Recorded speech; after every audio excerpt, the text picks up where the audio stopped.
கர்த்தரும் அருமை இரட்சகருமாயிருக்கிற இயேசு கிறிஸ்துவின் ஈடு இணையில்லா நாமத்தில் உங்கள் யாவருக்கும் என் அன்பின் வாழ்த்துக்களையும் ஸ்தோத்திரங்களையும் இந்த அருமையான நேரத்திலே நான் உங்களுக்கு சொல்லிக் கொள்வதில் மிகுந்த மகிழ்ச்சி அடைகிறேன். இன்றைய தினத்திலும் இயேசுவின் வாயிலிருந்து புறப்பட்ட ஒரு மாறாத வார்த்தை என்னவென்று சொன்னால், இந்த வார்த்தையை கேட்டுக்கொண்டிருக்கிற தேவ பிள்ளையே, நீ ஆண்டவராகிய இயேசுவை விசுவாசித்தால் உங்கள் வாழ்க்கையில் ஆண்டவர் தம்முடைய மகிமையை வெளிப்படுத்துவார். நீ விசுவாசித்தால் தேவ மகிமையை காண்பாய் என்று இன்றைக்கு ஆண்டவர் நமக்கு ஒரு வாக்கு கொடுக்கிறார். இந்த வாக்கு தத்துவம் நிச்சயமாய் உங்கள் வாழ்க்கையில் நிறைவேறப் போகிறது. எப்படி விசுவாசிக்க வேண்டும்? நம்முடைய சூழ்நிலை முடியாதும் இருக்கலாம், நம்முடைய சூழ்நிலை இது இனி நடக்காது இருக்கலாம், நம்முடைய சூழ்நிலையில் இது இல்லை என்று இருக்கலாம்.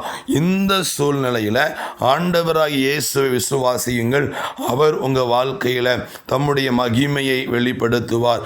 மரித்து போய் அடக்கம் பண்ணி 4 நாட்கள் ஆன ஒரு நாரி போன சரீரத்தை இயேசு உயிரோடு எழுப்ப காரணம் அந்த ஜனங்கள் இயேசுவை விசுவாசித்தார்கள்.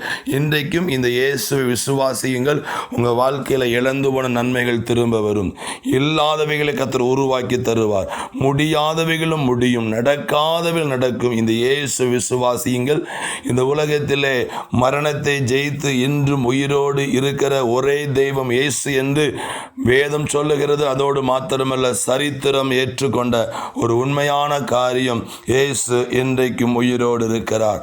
அவர் உயிருள்ள தெய்வம். அந்த உயிருள்ள தெய்வத்தை உண்மையாய் விசுவாசி உங்க வாழ்க்கையில சகல நன்மைகளும் கைகூடி வரும். உங்க வாழ்க்கையில அவருடைய மகிமை வெளிப்படும். இந்த நாளில் ஒரு தீர்மானத்தோடு தேவ சமூகத்தில் அவரை விசுவாசியுங்கள். அவருடைய மகிமை உங்க வாழ்க்கையில வெளிப்படும். இயேசுவே, இந்த வார்த்தையை கேட்டு இப்பொழுது உண்மை விசுவாசித்துக் கொண்டிருக்கிற இந்த சகோதரனுக்கு, இந்த சகோதரிக்கு உங்க மகிமையை வெளிப்படுத்தி ஆசீர்வதிங்க. இயேசு கிறிஸ்துவின் நாமத்தில் ஜெபிக்கிறோம் நல்ல தகப்பனே.